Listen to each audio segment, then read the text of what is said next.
Hi friend, आप सभी का स्वागत है अपने यूट्यूब चैनल सुपर जी के मैथ तौहीद पर। आज हम लेकर आए हैं 12th क्लास रसायन विज्ञान के इम्पोर्टेंट क्वेश्चन जो हर पेपर में पूछे जाते हैं। ये टॉपिक चैप्टर 1 के क्या टॉपिक आ सकते हैं बोर्ड में? जालक बिंदु ये पूछा जा सकता है, रिक्तिका ये पूछा जा सकता है, शॉर्ट की दोष ये बहुत इंपॉर्टेंट है, ये पूछा जा सकता है, फ्रैंकल दोष ये पूछा जा सकता है, अंतराकाशी दोष,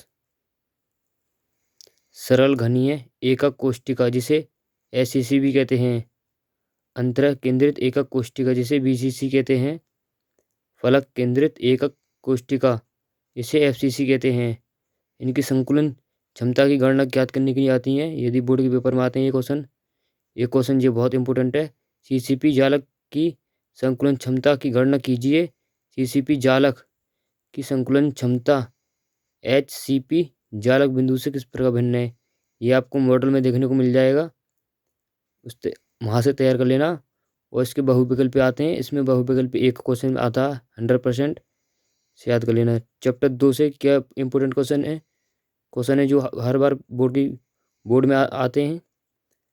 मूललता, नॉर्मलता, फॉर्मलता।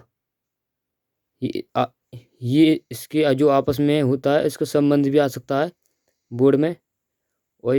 और आते हैं परासरण दाब, बाष्प में अवनमन, हिमांक में अवनमन, क्वथनांक में उन्नयन, मोलल उन्नयन स्थिरांक, मोलल अवनमन स्थिरांक, राउंड का नियम, हेनरी का नियम। 2 नंबर के न्यूमेरिकल आते हैं, पहले ये तैयार करना क्योंकि न्यूमेरिकल के लिए पूरा चैप्टर 0 से पढ़ना पड़ेगा, इसे याद कर लेना। अभी तीसरे चैप्टर में से क्या इंपॉर्टेंट है?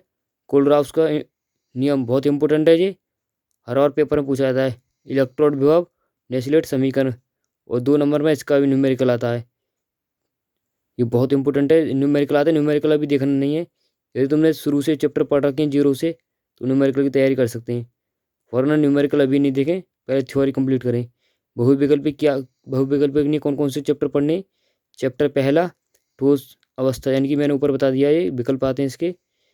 चैप्टर दूसरा विलयन, चैप्टर तीसरा विद्युत रसायन, चैप्टर चौथा रासायनिक बलगतिकी, चैप्टर 5वां पृष्ठ रसायन, चैप्टर 14 जैव अणु। बस यही चैप्टर, इन्हीं चैप्टर के बहुविकल्पी तैयार करने। 6 क्वेश्चन आता है बहुविकल्पी का, इसमें से 5 या 4 आपको देखने को मिल जाएगा। ऐसे ही 5वें चैप्टर में से इंपॉर्टेंट क्या आता है? कोलांडी विलयन,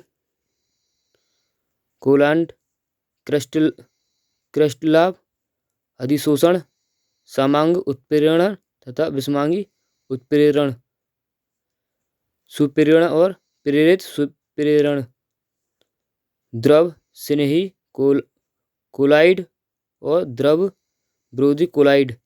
ये आपस में थोड़े थोड़े अंतर होते हैं इसमें, इसलिए मेरे पास लिखे हैं ये, इन्होंने एक साथ याद करना।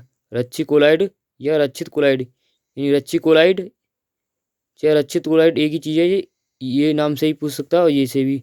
स्वर्ग संख्या और स्वर्णिक संख्या ये दोनों एक ही चीज़ है, किसी से ही पूछ सकता है पेपर में।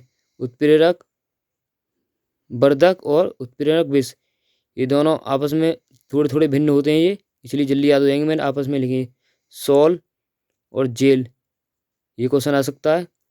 ये मैंने अब पास इसलिए लिखे हैं क्योंकि ये थोड़े से भिन्न होते हैं ना। एक तो यदि एक संग याद करेंगे तो जल्दी याद हो जाएंगे, जो बहुत इंपॉर्टेंट है। ये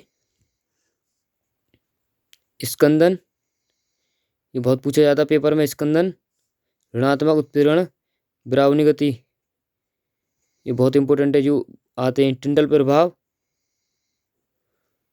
विद्युत अपोहन, विद्युत कण संचालन, ये जितने निशान लिखे गए सबसे पहले इन्हें याद करना, फिर ये बात को चैप्टर की याद करना।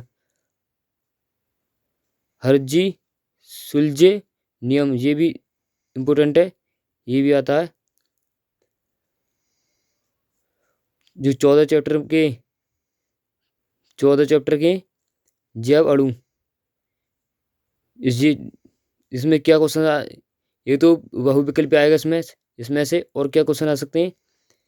कार्बोहाइड्रेट के ऊपर क्वेश्चन आ सकता है, ग्लूकोज के ऊपर आ सकता है, प्रोटीन के ऊपर। मैंने 3 क्वेश्चन यहाँ लिखे हैं, सबसे पहले इनको तैयार करना, क्योंकि इन अभी तक ज़्यादातर यही क्वेश्चन पूछे गए हैं बोर्ड में। तो फिर सारा चैप्टर क्लियर करना, क्योंकि ये थ्योरी का चैप्टर है, तो थ्योरी पहले कंप्लीट करनी है। कार्बोहाइड्रेट क्या है, इसका वर्गीकरण कीजिए तथा प्रत्येक वर्ग के एक कार्बोहाइड्रेट का नाम व सूत्र लिखिए। ये बॉर्डर में मिल जाएगा, इसे पूरी डिटेल में याद कर लेना। दूसरा क्वेश्चन है, हमारे भोजन में प्रोटीन का क्या महत्व है? प्रोटीन के मुख्य स्रोत क्या हैं?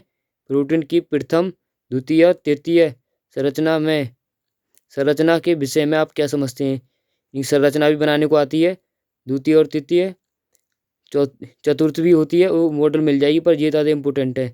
प्रोटीन का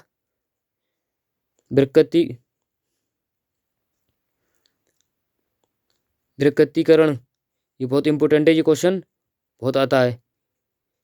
एक नेक्स्ट क्वेश्चन, ग्लूकोज का संरचना क्या है? ग्लूकोज का संरचना सूत्र लिखिए। इसका संरचना होती है, एक फॉर्मूला तो कैसे लिख सकते हैं आप? एक फॉर्मूला जो हो सकता है इसका बेसिक, वो नहीं लिखना है, इसकी जो पूरी एक संरचना होती है उसे लिखनी है। इसलिए आइए कैसे सिद्ध करें कि ग्लूकोज में एक CHO ग्रुप समूह और 5 OH समूह स्थित हैं, यानी उपस्थित होते हैं। दोनों परीक्षणों की रासायनिक क्रिया भी दीजिए, यानी समीकरण लिखना है। ये क्वेश्चन आते हैं, ये आपके मॉडल में मिल जाएंगे, इसे डिटेल में याद कर लेना। यदि आप चाहते हैं हम इन पर डिटेल में वीडियो बनाएं तो कमेंट करके बता देना। और ऐसी वीडियो देखने के लिए हमारे चैनल को सब्सक्राइब करें। मिलते हैं नेक्स्ट वीडियो में।